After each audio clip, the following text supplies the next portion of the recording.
Have you heard of the Viking mission to Mars?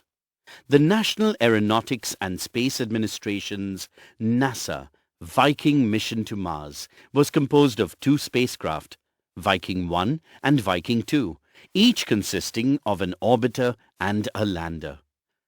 The prime objectives were to obtain images and samples of the Martian surface and soil and search for any possible signs of life. Viking 1 was launched on 20th August 1975 and arrived at Mars on 19th June 1976. Viking 2 was launched on 9th September 1975 and entered Mars's orbit on 7th August 1976. Besides taking photographs and collecting other scientific data from the Martian surface, the two landers conducted 3 biology experiments to look for possible signs of life.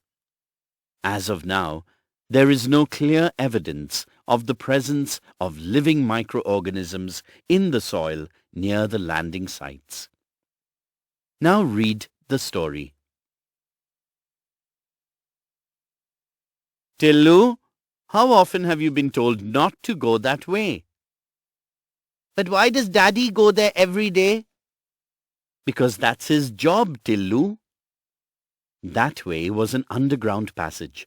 Tillu's father went every day for work along that passage, and every day he came back from that direction, what lay at the end of the forbidden route.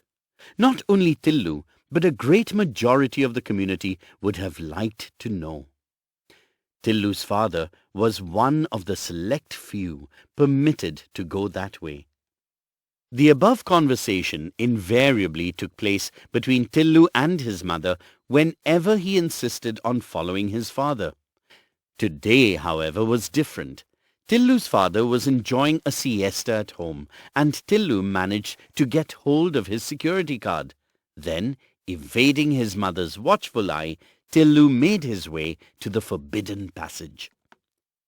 A metal door barred his entry, but Tillu had watched his father slip the magic card into a slot. He did the same, and the door opened noiselessly. A well-lit passage seemed to beckon him. Snatching the card which had come out of another slot in the wall, Tillu started his march along a gentle upward slope, for the passage led from the underground habitat to the surface of the planet. Tillu looked forward to see the sun, if it was daytime, or the stars, if it was night, about which he had heard and read so much. But alas, arrangements. Invisible mechanical devices had already detected and photographed the small intruder, sent his picture to the Central Bureau, where it was thoroughly checked, and before he had advanced 10 paces, a strong hand fell heavily on his shoulder. Gently but firmly, he was escorted by the security staff back home to an anxious and angry mother. While he was being scolded, he received help from an unexpected quarter.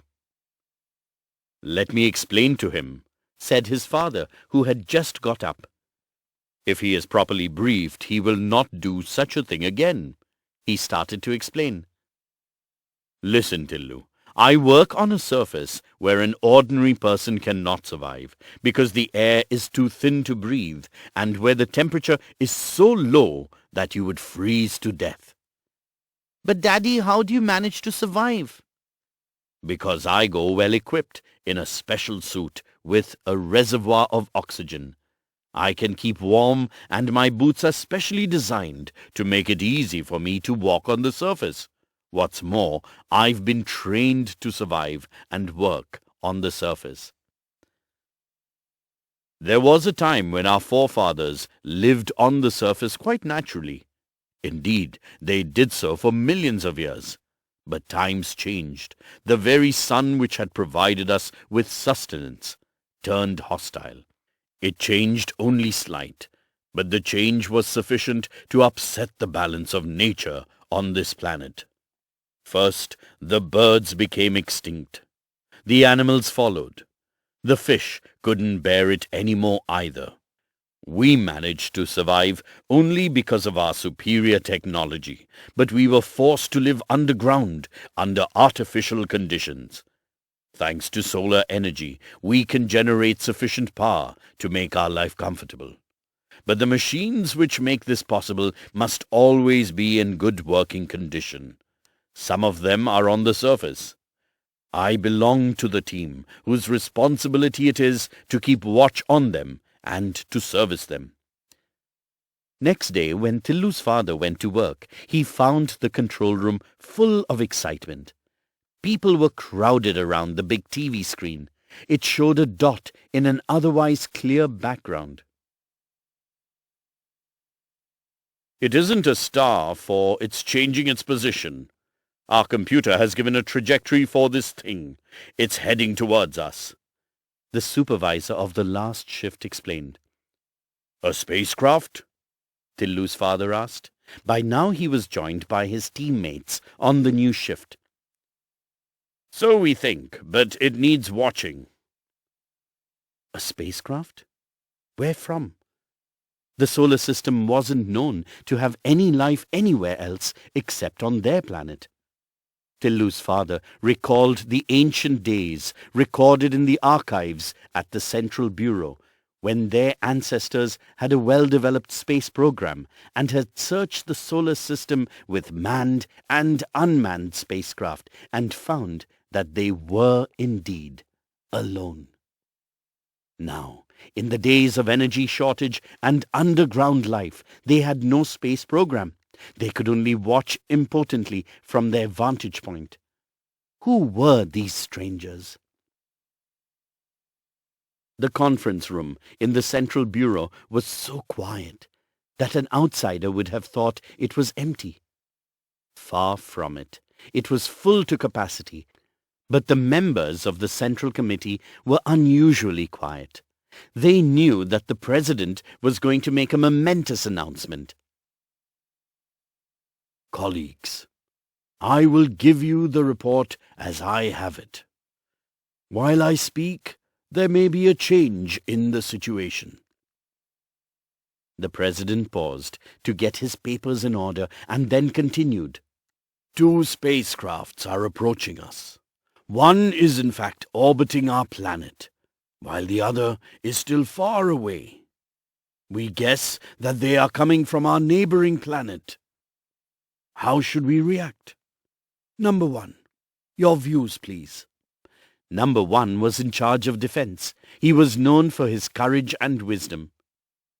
Sir, if we wish, we can totally destroy these spacecrafts with our missiles. But that won't make us any wiser. We do not have the capacity to render these crafts unoperational in space. But should they land, we can render them ineffective any time we choose. Our reports say that they do not contain living beings. They only have instruments. Number 2, your opinion, please. The President asked the scientist on the committee. I recommend non-interference and passive observation, since we do not know the power of the senders of these spacecraft, and we are still in the dark about their intentions. It is wise not to reveal our existence. If we destroy these spaceships, or render them ineffective, we might reveal our existence. The President looked at number 3, a social scientist. He rarely agreed with number 2, but this was one of those rare occasions when he did. I agree with number 2, sir.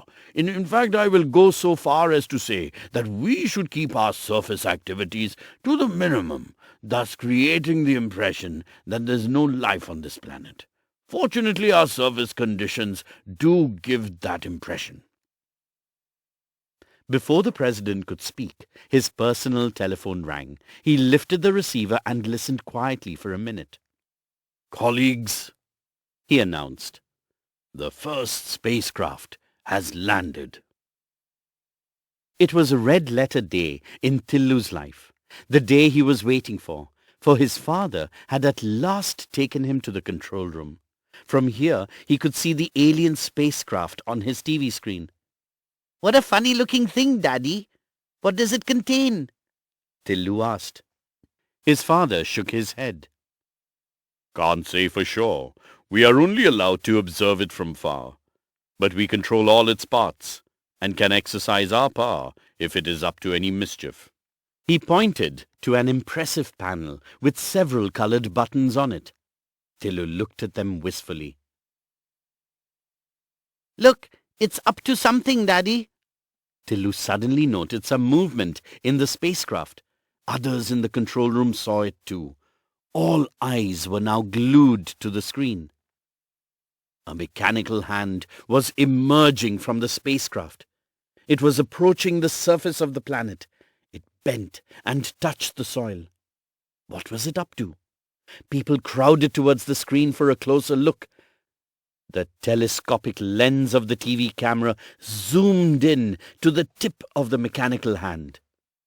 Tillu was staring at the control panel and its attractive buttons. An irresistible desire got hold of him to press the most prominent of all buttons, the red one. He moved. There was a shrill whistle, and Tillu found himself the center of attention. His father pulled him away roughly and restored the red button to neutral position, but the damage was done. Technicians are confident they'll sort it out. And shortly afterwards, there was another press release from NASA. The mechanical hand is working again, thanks to the efforts of our technicians. Soil samples are being collected and examined. Soon we will know the answer to the question whether there is life on Mars. Life on Mars? Of all the planets in our solar system, Mars is nearest in location and physical conditions to our Earth. So the scientists behind the Viking mission were hopeful of finding life on Mars. But they were in for a disappointment. The Viking mission found no signs of life on Mars.